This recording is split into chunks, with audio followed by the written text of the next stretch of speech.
Hello and welcome to a new video. Today we're gonna take a look at one of the strongest cores for the GO Great League, and honestly I'm so excited because this is the first GO Great League video with the fixed gameplay. If you haven't seen it yet, there is a ginormous update now for Pokemon Go where they basically completely use now different code, from what I've heard at least, towards the game, which means the game is absolutely without any issues. It is flawless. I can play the way I want to play, and I feel like personally ever since then I play so much better. I play so much better because it's like I had a good phone before. I still of course have a good phone, but I always had still lag in it. It still was clunky in a lot of times, which kind of affected my gameplay in multiple ways, I have to say. But of course, I didn't want to complain all the time in the video, so I barely really talked about it. And now I feel like so free. I feel like it's kind of back. Well, when the GO Great League released, I think in 2020 it got released. It's kind of feels back like this as well again, where things were easier. Things were smoother. And this is the thing that I kind of want to highlight, in which I made a video already about the update. It feels literally like when GO Great League was first released, where the system was a different one as well towards what we had the last 15 plus seasons. But they had to change it because of a hacker, and ever since then the gameplay was pretty bad, and now it's all back to where it belongs, and it's so much more fun to play. Also, who popularized Clefable plus Licky Licky? I'm not mad at anyone because it's actually very solid for us to play against, but I faced it now, I think twice now at this point. I don't know, like I definitely won the first battle there. And I faced this team multiple times, so it must have been a content creator team, I assume. But we're also in a very solid elo range, and with the team that you're gonna see next, where we have a team around a Pokemon that you would have most likely never expected to see in a YouTube video for the Open Great League. I even went up to close to 3,100 ranking again as well, so like we are high up, we are here at the top elo level. We're destroying opponents left, right, and center with our cool team, with our cool Pokemon. And this time around, the opponent has a different Pokemon in the back. In this case, it's going to be the Jellicent. But we are going to be in a position now where we have the pressure with our Pokemon, and I have no fear about like this Jellicent generally, because we have coverage on all of our Pokemon. We have the attack boost on our Scizor here as well, which is fun. And honestly, Scizor was so much fun to play. I haven't played this Pokemon in quite a while, but it is so back. This Pokemon is so amazing. Here the opponent catches the move, which was very great from them. Absolutely doesn't matter, because now I'm getting a little bit pissed off. Why? Because I want to catch the move as well, and that's what I'm gonna do here, and that is going to be a very good game. Goodbye, opponent. We are going to be able to win this, as we see the opponent is going to forfeit this battle, and I didn't even need to show my final Pokemon. You see this battle here. This battle looks all of a sudden different.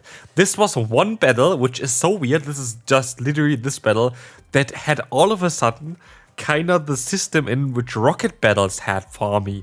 This was like directly when the new system got released. There was like this little bug. This was only one game. I restarted my game afterwards. I never had it ever since. But like you see, it looks visibly quite a bit different. I was like, what the hell is going on? It looks quite a bit worse towards what we have currently. Way less smooth, but basically exactly what the Rocket Battles are currently having. I don't know what was going on throughout this time, but it's a funny bug. It's you actually saw even like the typings and whatever of your Pokemon there, which maybe is gonna come in play as well. I've never seen it before. I think that has never really happened before. And here Scizor just goes down. Now it's down to our Goodra. Goodra knocked out one Pokemon, but here we're going to have to be a bit mindful, as the opponent is going to have still access to their Rock Tomb. We're going to be in a very tough position. But let's see what we can do here. We can go for the Awkward Tail against the opponent. That is going to be fine, as this is going to allow us to get them low. And I can still reach another Awkward Tail, which also means I should almost have been able to get to my first Awkward Tail before they can go for their Rock Tomb, which will have allowed me to just go for one and knock them out before they even debuff me. But in comes Charger Bug. Can we still win this battle with the bug graphics right now?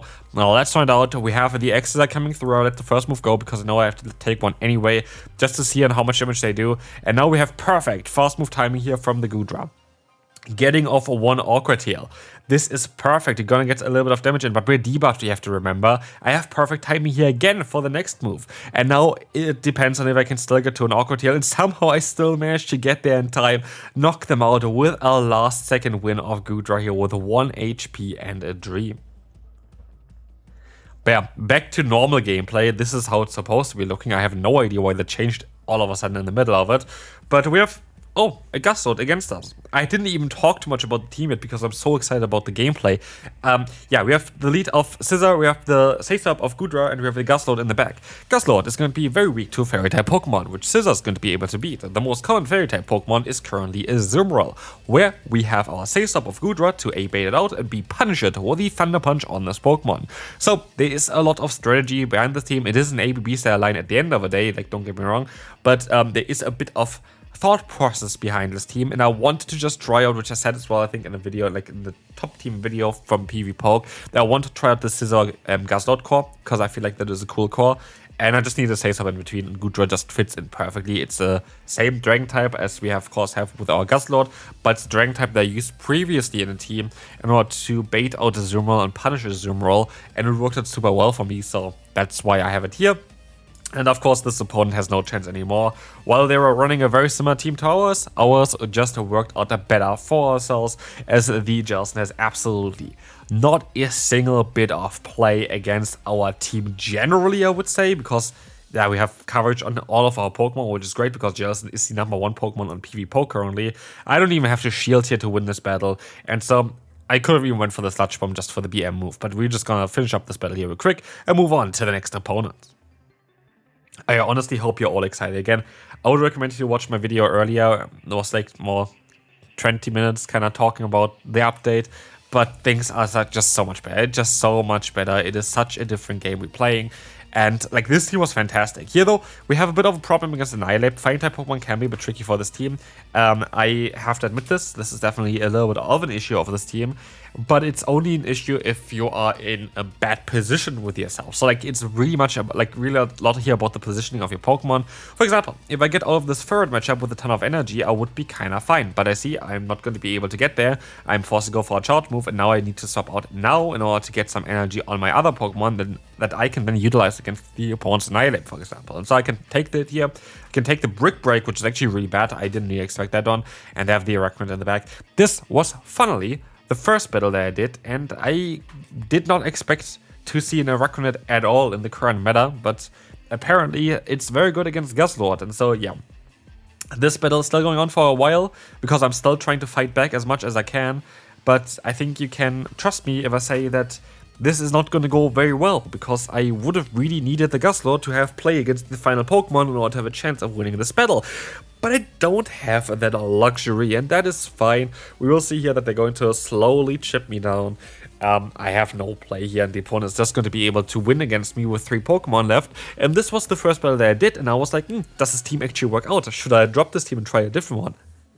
It works absolutely fine. Like, this team is perfect. I love this team. This team was fantastic to be played here. And I try to catch a flamethrower, but of course the opponent actually doesn't really have to go for it. They can go for a sky attack as well, which would most likely do enough damage against the Scizor as well, so it does make some sense.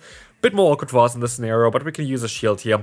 I do generate energy at the same pace as the opponent, of course, because I have the same fast move, but I do get to my charge moves a little bit faster than they do. So that is a bit of an advantage for me, so I will definitely get either alignment here, or yeah, I actually get alignment with a bit of energy left on my Pokemon. In comes the Corsair from the opponent, and guess what? We have a very solid answer for you. Actually, even 2 very solid answers, because Scizor with energy is going to be fine as well. And in comes the Empoleon, and please sit back, relax, and enjoy the show, as Night Slash is coming in and getting the immediate double boost, as we're going to have another Night Slash coming through, and this one is going to get the immediate double boost, and this was enough for the opponent to decide to throw his phone out of the window and forfeit the battle. And that is what we want to see on this channel. We want to see those boosts, we want to see those forfeits. And let's see if we can get 3 boosts back to back with Scizor.